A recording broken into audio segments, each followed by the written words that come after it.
Welcome back. I have a complete digression. It is the story of the time that I punched a penguin. And I promise you, this is entirely true without even a little bit of exaggeration, but it does sound quite ridiculous.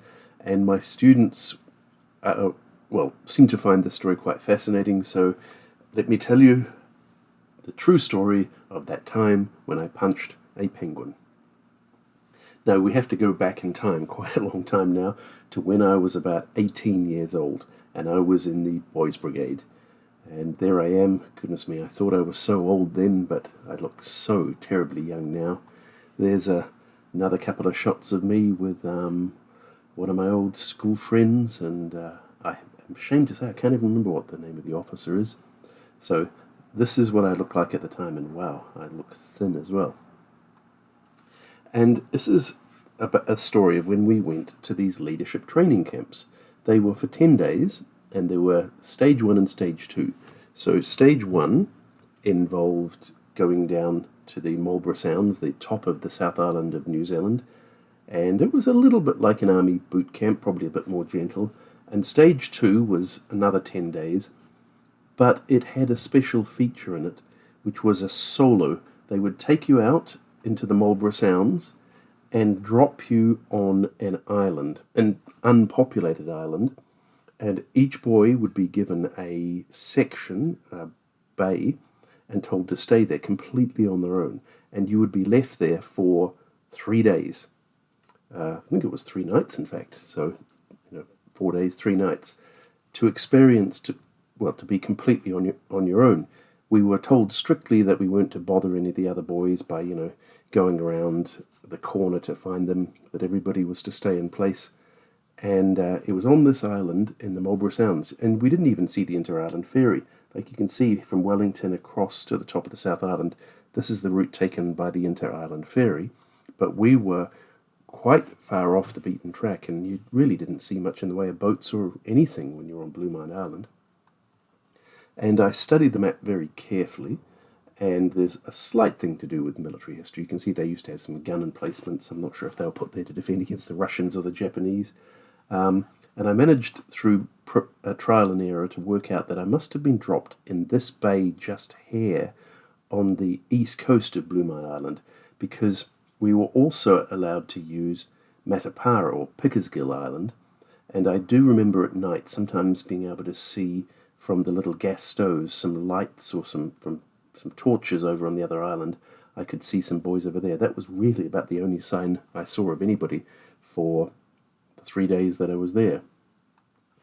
Now, before we were landed, we were given strict instructions to stay well clear of the Powelliphanta.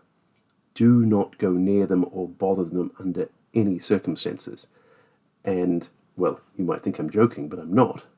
The Powelliphanta are giant meat-eating snails. Well, when we say giant, only giant compared to normal snails, but they are pretty huge. They're highly endangered, and they don't eat humans. The kind of meat, like they hunt earthworms, so they're quite an unusual kind of snail, and they're highly endangered, and we were told under no circumstances were we to touch them or bother them. Now, this is a photo I found online of Blumine Island. It's not quite the same section of Blumine Island where they dropped me, but it's pretty similar. And the terrain was not exactly camping terrain. You can see here you have a narrow beach and then a steep bush-covered hill. So you were left, and you can see here where I pointed out the lines, this is the high tide mark. So there was a tiny sliver of flat ground on the top of the beach, just above the high tide mark. So I was left with a decision to make. Should I sleep on the beach just above the high tide mark, or should I try to find somewhere up on the slope and find some place where I could prop myself against some trees to stop myself rolling down the hill or something like this?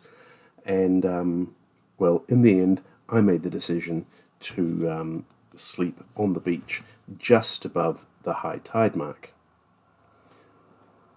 And I didn't have a tent, but I did have this big canvas sheet. And my plan was to make something like this picture up on the top right. If I'm honest, in reality, the thing I was sleeping under looked a lot more like this photo on the bottom right, but it was good enough. I had a little bit of breathing space above my head. When there was some light rain, it kept the moisture off. It was perfectly adequate. So imagine me sleeping in something like this just above the high tide mark. And I remember waking up and seeing the water lap just right next to me, but never quite getting to my resting place. So here I am, I'm sleeping on the beach. And then, as I'm sleeping, I hear these ferocious noises. In fact, it was more like this. Let me see if I can get it back going. Yeah, this.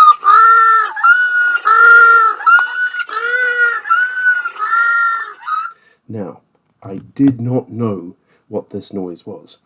And I remember I gave them a name at the time. I called them the baby whalers because it was kind of like wah, ee, wah, ee. And I had no clue. So can you imagine? Here you are on an uninhabited island, completely on your own. There's no lights, artificial lights of any description to be seen. And you're asleep and you hear that noise in the night. It was your imagination runs wild. So is it some kind of evil monster? Is it some kind of something that's going to harm you? Who knows? Your imagination runs wild, doesn't it? You're on your own. You're 18 years old. You're lying there hearing these baby whalers go for it and imagining all sorts of scary things and trying to calm your nerves. And there I am, sleeping in this kind of circumstance. And then I wake up, and there's something crawling on top of my bivouac, just on top of my face. And so I remained completely calm and collected.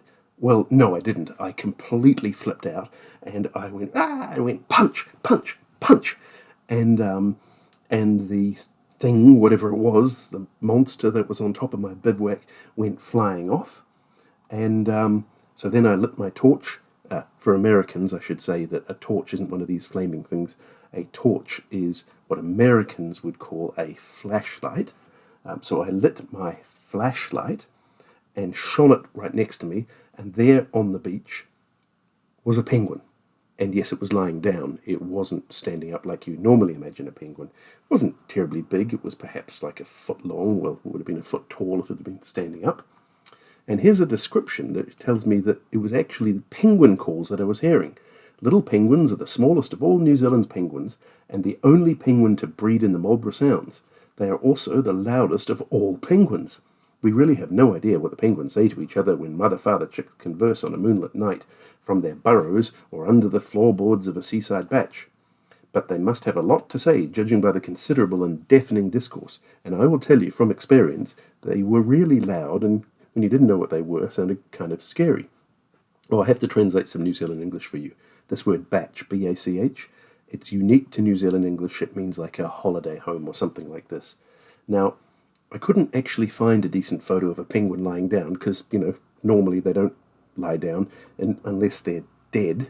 Yes, I did find the photo of a dead little blue penguin, but this one, well, I turned my torch off. I don't know why I turned my torch off. And then I thought, where did it go? And turned my torch back on, and it was gone. So from lying right next to me, it must have just scampered off into the sea and made its escape.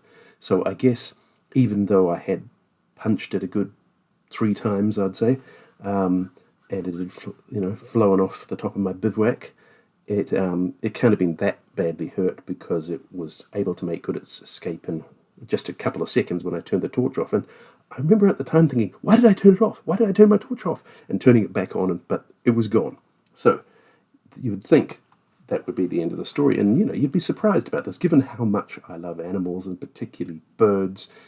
People would be surprised to realize my reaction when I had this close encounter with a penguin. But, well, what can I say? That's how it went down.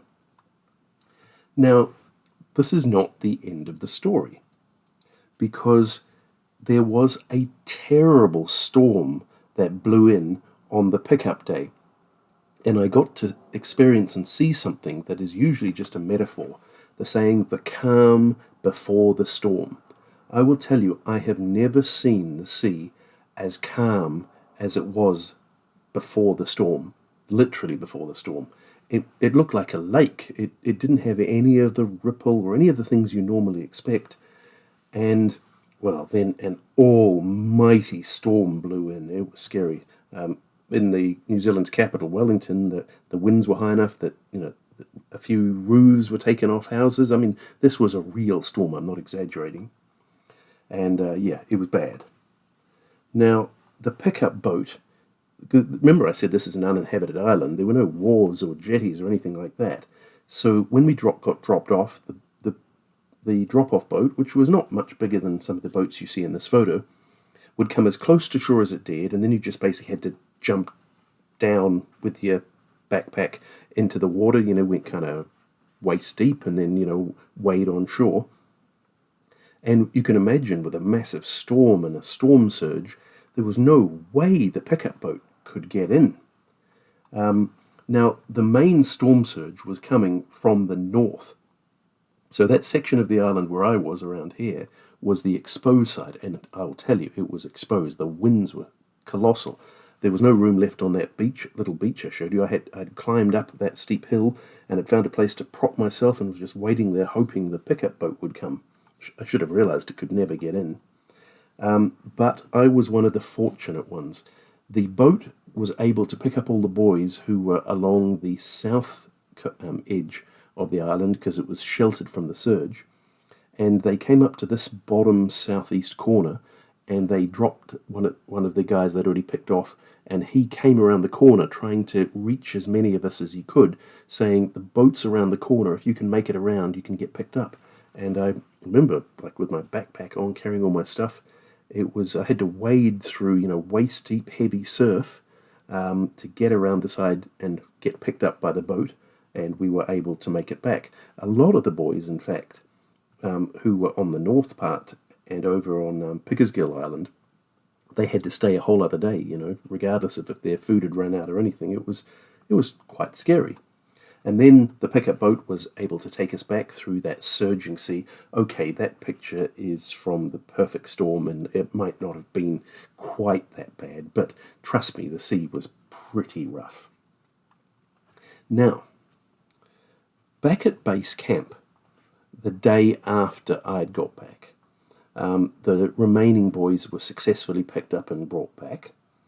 And there was a few Australians who had come across the Tasman to take part in this. This was quite a well-known and prestigious experience to go through this thing and do the solo and all the rest. So I think there were about half a dozen Australian Boys Brigade boys who had come to New Zealand to participate in it. And one of the Australians had these almighty cuts, scratches across his face. And these were not just little cuts. Imagine if you've been deeply cut and the blood has welled up and then clotted. This is what it's like. Like literally the wounds were, I've taken a photo of myself and tried to represent as best I can what the wounds looked like. Honestly, it looked like he had been through some weird, tribal ritual or something. You can imagine you see some of these things in the movies. And I thought, what on earth happened to him? So I went up to him and said, what happened to your face? And he said, a penguin did it. Now, honestly, what I thought after he said that was, come on, typical damn Australian. Can't give a guy a straight answer. I didn't say anything, but there's a bit of rivalry between Australia and New Zealand, and New Zealanders tend to think that Australians are full of it and won't give a straight answer and just always saying stupid things. So when he said a penguin did it to him, I just looked at him, well, like my photo there, and thought, can't be bothered telling me, okay, never mind, and I went away. Later on, I saw one of the other Australians, one of his friends, and I said, what happened to your friend's face? And he said, a penguin did it. And I said, really? You mean he wasn't joking? And he goes, no, no, it's true. And I said, come on, tell me the story. How did this happen? Well, I guess I wasn't the only one who had a close encounter with a penguin. Now, I've already described what my reaction was. I very calmly thrashed around and panicked and punched the penguin. I have to stress here that I did not know it was a penguin. It was just something climbing on top of my bivouac just above my face. But it turned out to be a penguin. But this Australian boy, instead of shooing it away or whatever it was I did, he instead grabbed it and shoved it into his sleeping bag. I mean, he wasn't in it, but he kept it prisoner in his sleeping bag. Why he did this, I don't know. It was the stupidest thing I can imagine, but this is what he did. And then, when the pickup boat came to get him, and it was time to go, he held the penguin. He grabbed the penguin out of his sleeping bag and held it up to his face and said, "Goodbye, little penguin." And the penguin bit him across the bridge of his nose and then raked him down the cheeks. So let's go back to that photo. So can you imagine there was this deep cut across the bridge of his nose where the penguin had bit him, and then somehow or other, don't ask me how the contortions work, or maybe as he held the penguin, tried to pull the penguin away, the penguin's claws raked him down both cheeks. Now, he was lucky not to lose an eye, but he must have got some spectacular scars out of it. And I would say it's a very, very bad idea to hold a penguin up to your face. May I highly recommend you don't do it. Now, this person at a zoo is doing it, and I guess it's a baby penguin and all the rest, but generally speaking, do not hold a penguin up to your face. And yes, penguins, you may not have realized, do have some quite impressive claws on the ends of their flippers, and you can imagine the damage they did to this guy's cheeks. So yes, so there are two moral lessons to take away from today's episode. Lesson number one is do not hold a wild animal up to your face, even if it looks cute. And let's face it, think about it from the animal's point of view, or the bird's point of view in this case. You're holding it up towards your mouth. It probably thinks you're going to try and bite its head off or something like this. So of course the penguin, in self-defense, panicked and did whatever it could to get away. And lesson number two is that penguins can fly. If you hit them hard enough, they'll go whee, plonk. Okay, they won't fly very fast, and you have to get a good angle, like hit them from underneath, but I can tell you from personal experience that penguins can indeed fly. And, well, I guess there's a third lesson as well, and let's talk about generational trauma. Yes, there are my children when they were much younger, and there is my son valiantly defending me from a vicious penguin, and there is my daughter clearly panicked at being so close to one of these vicious monsters after they had heard their father's story about, oh yes, let me tell you about how I punched one of those once. And, well, that is my story about the time that I punched a penguin. And I've often wondered what that Australian guy looks like. So he'd be in his 50s by now, and he must have had a collection of spectacular scars. So if you ever meet an Australian who has these incredible scars all across the bridge of his nose and down his cheeks, ask him, did a penguin do that to you? And on that note, I'm going to say good evening to you.